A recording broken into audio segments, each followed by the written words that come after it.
For more on this, I'm joined by consumer broadcaster and also author Kate Hardcastle. Kate, thank you so much for joining us this evening. So, as I just said, Elon Musk has become the first $500 billion man. What is it about the person Elon Musk that just makes him so successful as a brand?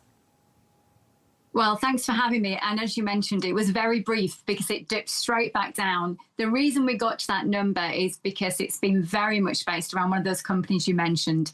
Tesla has been finding good grace again with consumers, it seems, and particularly with investors. So the worth of the business went up. And therefore, because Elon's worth is based on the share value, the market, and what investors see as the opportunity ahead, that's why we've hit that figure. But you mentioned somebody who is certainly doing well in terms of the financials. He is quite a divisive character. He's a character that has certainly got his own brand, and some people really applaud and see him as the disruptor, the maverick, almost this bull running against the rest of the crowd, doing things differently. I've interviewed people who've worked for him who talk about his 5-minute rule for everything, how efficient he is. But as we know, even earlier this year, he was heavily aligned to President Donald Trump, and he was very vocal about some of his feelings on the platform X, which he also owns. And that is to not everyone's liking. And he's a divisive character in that way. So he's not someone that is ever going to earn his fortune by being likable by all, but he is certainly somebody who, it seems, understands trends, the business world, and is not afraid to take chances. Yes, and that's actually a really interesting point, because I think, you know, when we saw him in the White House for that short stint, Kate, it was heavily scrutinized. But in some ways, he's managed to change his fortunes around, if we do think about it, and almost got his magic back again. And do you think that is because he is a person who just speaks his mind, because he tells the truth? He's refreshing compared to the normal CEOs and the wealthiest men that we see out there. I think that's a really interesting question, and I'm going to break it down a little if I may, because it is just like most things that are emotional, just not as simple as a yes or no answer. What I can tell you is I work on numbers. So when he was very aligned to President Donald Trump and he was making very vocal statements on the politics, Tesla's shares suffered. As we've seen that step away, we've seen Tesla shares and interest start to go up again. So one would say that he's probably in his best interest to see the light and see how actually he can step away from some of the politics and focus back on business, and that might actually be successful with him financially. But I do work with incredible leaders who are very true to their values, who are very kind-spirited and have set up their own trusts, a lot of charity work, etc. I think that can be just as successful. I think we've got to just go into the emotion of fear. What does success look like to you? You're in a region where there is so much incredible wealth, but you're in a region also where there's so much incredible goodwill and community.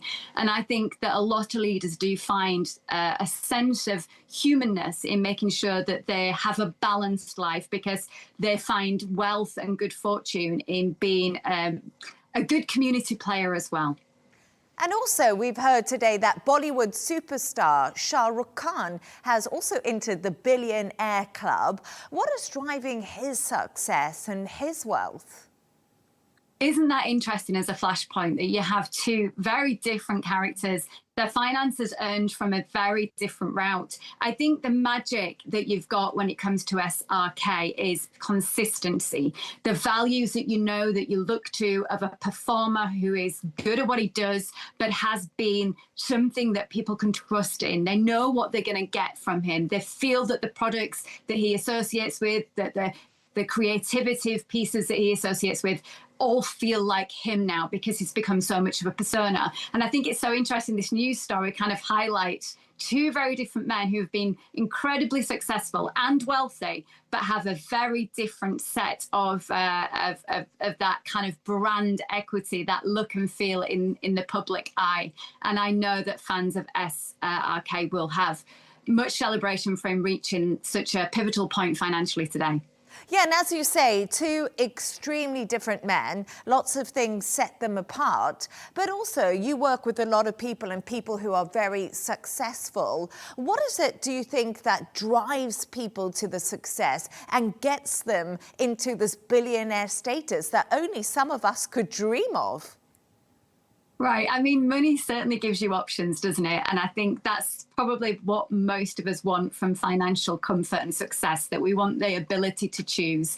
And I do work with leaders and I train them on their brand and their equity and their positioning. And for some, they crave something like this. They would love a moment with you on the television and media notoriety. For others, it's actually that community piece. They could be much, much wealthier, but they've dedicated and given so much back. And for others, it's actually different interests, keeping them going, keeping them excited. We've seen a lot of entrepreneurs that have actually gifted their companies or part of their companies back to their own workforce, which is an incredible setup of community trust. So different elements, drivers. A lot of it comes from our backgrounds, what we had to deal with when we were young, and that sees a lot of these leaders actually choose the supportive work that they might go into community-wise. The thing I do want to say, though, is I can't wait till you and I are on screen again talking about two female entrepreneurs that have hit those dizzying heights. Oh, me too. I'd love to have you back on and we can talk all about that, and it will be the ladies that will rule the day. Kate Hardcastle, it's been so wonderful to have you on. Thank you so much for your insights.